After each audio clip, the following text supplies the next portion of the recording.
Visakha steel plant ప్రమాదంపై ఎన్నో అనుమానాలు వ్యక్తమవుతున్నాయి. యాజమాన్యం ప్లాంట్లో ఎలాంటి చర్యలు తీసుకుంది? క్రమం తప్పకుండా వేడి చేసిన స్టీల్ ను తరలించే బకెట్లను మార్చుతున్నారా లేదా? 1600 డిగ్రీల ఉష్ణోగ్రతలో స్టీల్ తయారవుతుండటంతో దీనికి తగ్గట్లుగా భద్రత తీసుకున్నారా లేదా అనే అంశంపై సందిగ్ధత నెలకొంది.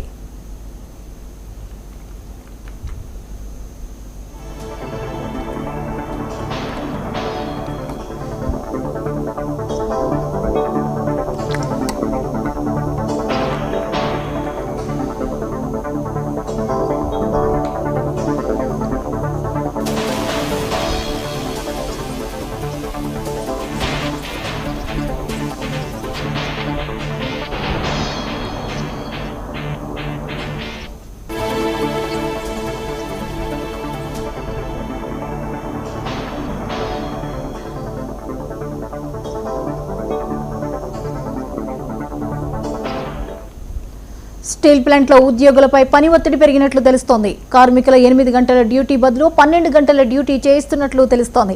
యాజమాన్యం పెట్టిన షరతులకు అంగీకరించని కార్మికులకు మేనేజ్మెంట్ వీఆర్ఎస్ ఇచ్చి పంపినట్లు వార్తలు వస్తున్నాయి. కాంట్రాక్ట్ కార్మికులను సగానికి తగ్గించింది యాజమాన్యం. వేలాది మందిని తొలగించి నామమాత్రంగా ఉన్న సిబ్బందితోనే 100% ఉత్పత్తి చేయిస్తున్నట్లు కార్మికులు తెలిపారు. సంస్థ గత నవంబర్ నుంచి ఉత్పత్తి ఆధారిత జీతాలను అమలు చేస్తోంది. దాంతో ఉద్యోగులు భద్రతా ప్రమాణాలకు సంబంధించిన ప్రోటోకాల్ను పాటించలేకపోతున్నారు. అదే సమయంలో త్వరగా ప్రక్రియలు పూర్తి చేసే హడావిడిలో ఇలాంటి ప్రమాదాలు జరిగే అవకాశం ఉందని నిపుణులు అంటున్నారు.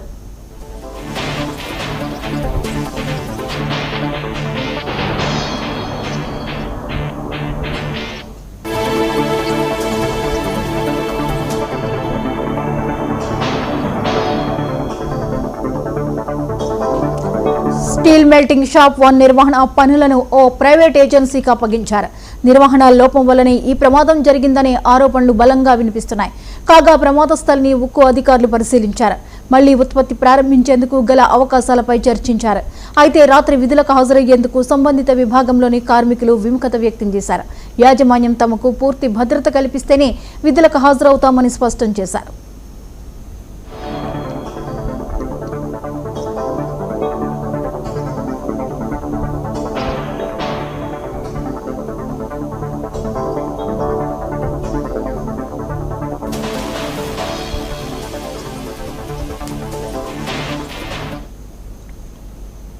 స్టీల్ ప్లాంట్లో భారీ ప్రమాదం జరగనుందనే విషయం విధి ముందే హెచ్చరించిందని ఉద్యోగ వర్గాలు చెబుతున్నాయి.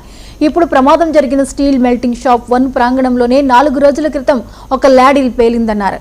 కాకపోతే దాని తీవ్రత తక్కువని సీనియర్ ఉద్యోగి తెలిపారు. చుట్టుపక్కలకు హాట్ మెటల్ వెదజల్లకుండా పైకి ఎగజిమ్మిందని, దానివల్ల ప్రమాదం పెద్దగా జరగలేదని గుర్తు చేశారు. విధి ఆడిన వింత నాటకంలో కార్మికుడు కృష్ణనాగ్ బలయ్యాడు.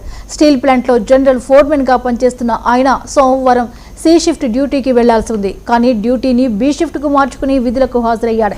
స్టీల్ మెల్టింగ్ షాప్ లో లాడిల్ వద్ద పనిచేస్తుండగా సాయంత్రం జరిగిన ప్రమాదంలో ఆయన అక్కడికక్కడే ప్రాణాలు వదిలాడు. షిఫ్ట్ మార్చుకోకుండా ఉంటే ప్రాణాలతో బతికేవారని కుటుంబ సభ్యుల రోదనలు చూపరులను కంటతడి పెట్టిస్తున్నాయి.